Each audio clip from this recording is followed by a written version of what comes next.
Hello दोस्तों, कैसे हैं आप लोग।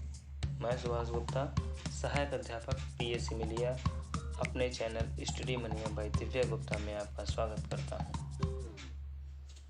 आज मैं ध्यानाकर्षण भाग 2 के कुछ महत्वपूर्ण प्रश्नोत्तरी के साथ फिर से उपस्थित हुआ हूं। ध्यानाकर्षण भाग 1 से संबंधित कुछ महत्वपूर्ण प्रश्नों से संबंधित वीडियो मैं पहले ही अपलोड कर चुका हूं और अब ये भाग 2 जिसमें कुछ महत्वपूर्ण प्रश्न हैं, आइए चर्चा करते हैं।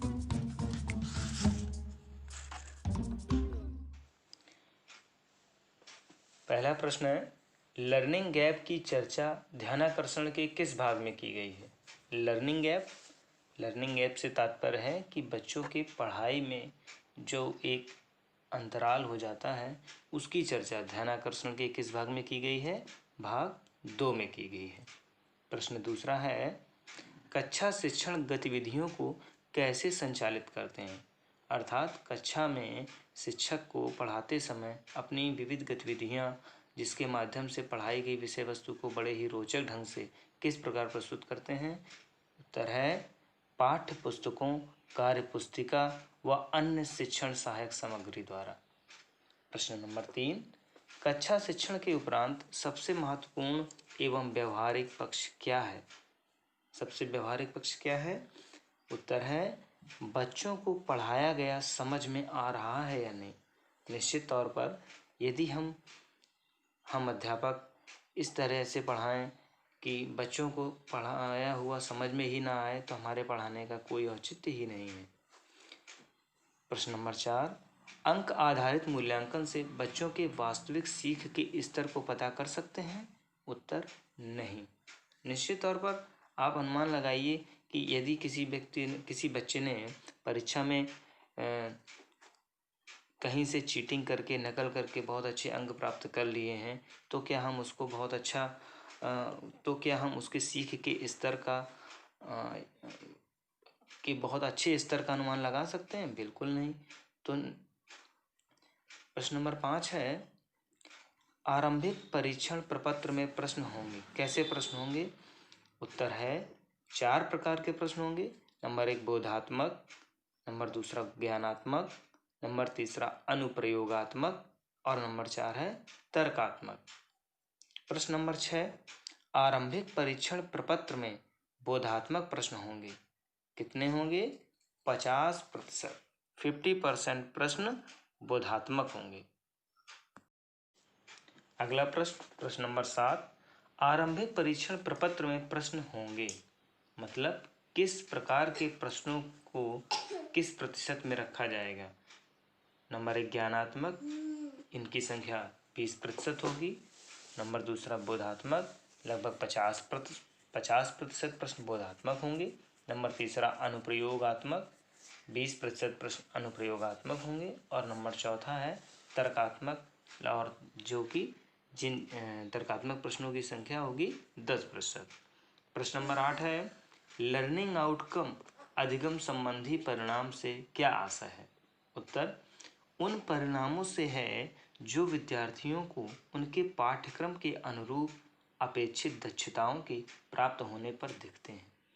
निश्चित तौर पर जब एक अध्यापक अपना शिक्षण कार्य पूर्ण करता है और बच्चों के संपर्क में आकर उनसे प्रश्न करता है और अपेक्षित उत्तर जब प्राप्त हो जाते हैं तो निश्चित तौर पर हम कहते हैं कि हमारा लक्ष्य पूरा हो रहा है।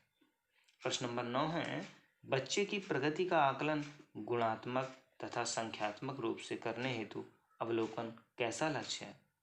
अवलोकन, उत्तर है अवलोकन एक परिणाम आधारित लक्ष्य है। अवलोकन के द्वारा ही हम अपने परिणाम के बारे में आश्वस्त होते हैं कि बच्चे की प्रगति का मूल्यांकन हमने सही ढंग से किया। प्रश्न नंबर 10 है, आरंभिक परीक्षण में प्रति लर्निंग आउटकम में कितने प्रश्न होंगे। उत्तर है 1 प्रश्न। प्रश्न नंबर 11 है, आरंभिक परीक्षण में प्राथमिक स्तर के लिए कुल कितने प्रश्न होंगे। उत्तर है 15। प्रश्न नंबर 12 है, आरंभिक परीक्षण में प्रश्न होंगे, कैसे प्रश्न होंगे, मतलब प्रश्नों का स्वरूप कैसा होगा। उत्तर है आत्मनिष्ठ तथा वस्तुनिष्ठ, अर्थात ऑब्जेक्टिव टाइप।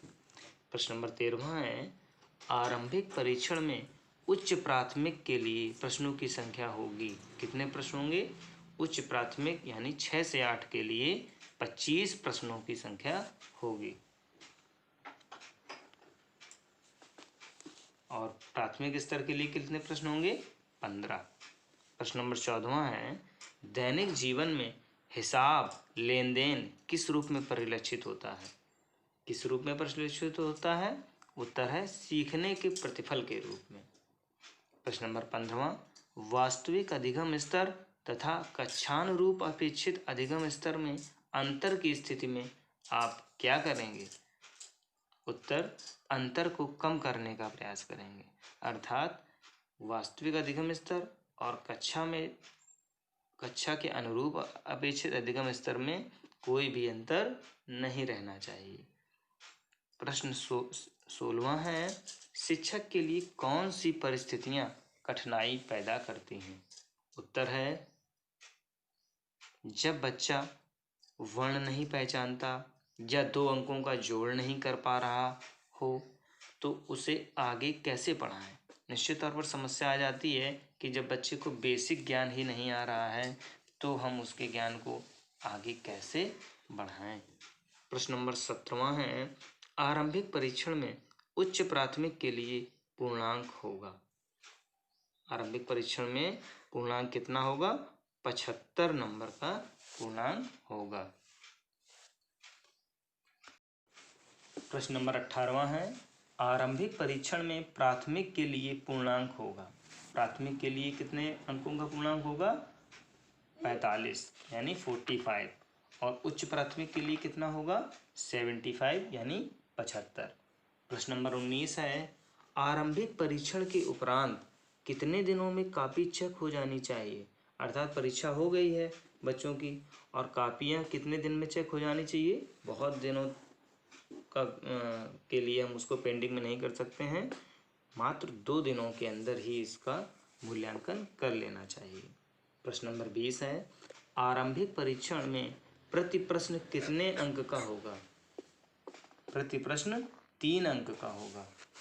प्रश्न नंबर 21 है, आरंभिक परीक्षण के बाद बच्चों को कितने समूह में बांटा जाएगा? उत्तर है 3 समूहों में और इन समूहों के नाम दे सकते हैं हम ए, बी और सी। प्रश्न नंबर 22, आरंभिक परीक्षण के लिए प्रत्येक विषय के लिए क्या बनाना होगा? आरंभिक परीक्षण के लिए प्रत्येक विषय के लिए आकलन प्रपत्र बनाना होगा। प्रश्न नंबर 23, बच्चों के लिए मूलभूत दक्षताओं की विषयवार सूची कब बनाएं? बच्चों के लिए मूलभूत दक्षताओं की विषयवार सूची पहले ही बना लें, पूर्व में ही। इसके लिए मूलभूत दक्षताओं की विषयवार सूची पूर्व में ही बना लें। उदाहरण के लिए कक्षा 8 के बच्चों के आधारभूत आकलन प्रपत्र में कक्षा 1 से 7 की मूलभूत दक्षताओं के आधार पर प्रश्न बनाए जाएंगे। यहाँ यह ध्यान रखना है कि प्रत्येक प्रश्न किस कक्षा के किस लर्निंग आउटकम पर आधारित है, यह अलग से अवश्य लिख लिया जाए। इससे बाद में शिक्षकों को यह जानने में आसानी होगी कि किस लर्निंग आउटकम पर बच्चों के साथ कार्य करना है। साथ ही अधिगम स्तर के अनुसार उनके समूह निर्धारण में भी आसानी होगी। प्रश्न नंबर 24, प्रश्न बनाते समय किन किन चीज़ों का ध्यान रखना चाहिए? प्रश्न बनाते समय हमें 4 प्रकार के प्रश्नों को अपने प्रश्न पत्र में शामिल करना है, जैसे ज्ञानात्मक, बोधात्मक, अनुप्रयोगात्मक एवं तर्कात्मक। और इनका क्या प्रतिशत रहेगा? तर्कात्मक प्रश्न 10% रहेंगे, ज्ञानात्मक 20%, अनुप्रयोगात्मक 20% और बोधात्मक 50%। प्रश्न नंबर 25 है, परीक्षण शुरू होने के पूर्व शिक्षक द्वारा कक्षा का कैसा माहौल होना चाहिए? उत्तर है हल्का या बड़ा ही मनोरंजक। प्रश्न नंबर 26, आकलन का प्रमुख उद्देश्य क्या है? अर्थात हमारे पास जब बच्चा आता है तो हम आकलन क्यों करते हैं? उत्तर है बच्चे प्रश्न पढ़कर समझ पा रहे हैं या नहीं। आकलन का उद्देश्य है कि बच्चों के मानसिक स्तर, उनके समझ के स्तर को हम जानें। प्रश्न नंबर 27 है, प्राथमिक स्तर पर ए समूह में किस प्राप्तांक के बच्चे शामिल होंगे? उत्तर है 21 से 45। अर्थात ए समूह में उन बच्चों को शामिल करेंगे जिनके मार्क्स 21 से 45 के बीच में हों।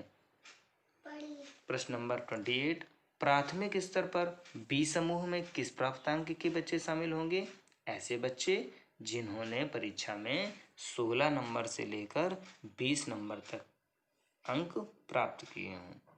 प्रश्न नंबर 29, प्राथमिक स्तर पर सी समूह में किस प्राप्तांक के बच्चे शामिल होंगे? उत्तर है 15 या उससे नीचे। प्रश्न नंबर 30, उच्च प्राथमिक स्तर पर ए समूह में किस प्राप्तांक तक के छात्र शामिल होंगे? उच्च प्राथमिक स्तर के बच्चों को, ऐसे बच्चों को ए समूह में करेंगे शामिल जिनके अंक होंगे 35 से 75 के बीच में। प्रश्न नंबर 31, उच्च प्राथमिक स्तर पर बी समूह में किस प्राप्तांक तक के छात्र शामिल होंगे?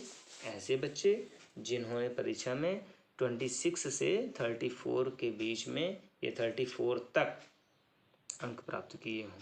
प्रश्न नंबर 32, उच्च प्राथमिक स्तर पर सी समूह में किस प्राप्तांक तक के छात्र शामिल होंगे? जिन्होंने 25 या उससे कम अंक प्राप्त किए हों। प्रश्न नंबर 33, ध्यानाकर्षण शिविर किसे कहते हैं? बहुत ही महत्वपूर्ण प्रश्न है। ध्यानाकर्षण शिविर किसे कहते हैं?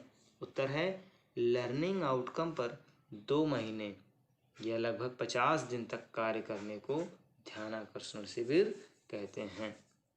प्रश्न नंबर 34, प्रत्येक विषय को कितना समय देना चाहिए? अर्थात विद्यालय में प्रत्येक विषय को कितना समय देना चाहिए या प्रत्येक विषय का टाइम पीरियड कितना होना चाहिए? उत्तर है प्रत्येक विषय को 1-1 घंटा देना चाहिए, जिससे कि बच्चे को उस विषय से संबंधित विषय वस्तु को बड़े ही रोचक और स्पष्ट ढंग से आसानी से बताया जा सके। प्रश्न नंबर 35 है, अध्यापक को विशेष रूप से किस बात का ध्यान रखना चाहिए? उत्तर है बच्चों में हीन भावना ना आने पाए। निश्चित तौर पर बच्चों में हीन भावना नहीं आनी चाहिए, अन्यथा वे अध्यापक से डरने लगेंगे, अपनी बात को कह नहीं पाएंगे और हमारी सारी योजना वहीं विफल हो जाएगी। क्योंकि बच्चों और अध्यापक के बीच अगर एक स्वस्थ वातावरण के बीच में संप्रेषण नहीं हो रहा है तो बच्चों में हम अपेक्षित सुधार नहीं देख पाएंगे। तो इस प्रकार मित्रों, यह ध्यानाकर्षण भाग 2 से संबंधित महत्वपूर्ण 35 प्रश्न मैंने बनाए थे। अगर आपको उपयोगी लगे हों तो इस चैनल को एक बार फिर से सब्सक्राइब करें। धन्यवाद।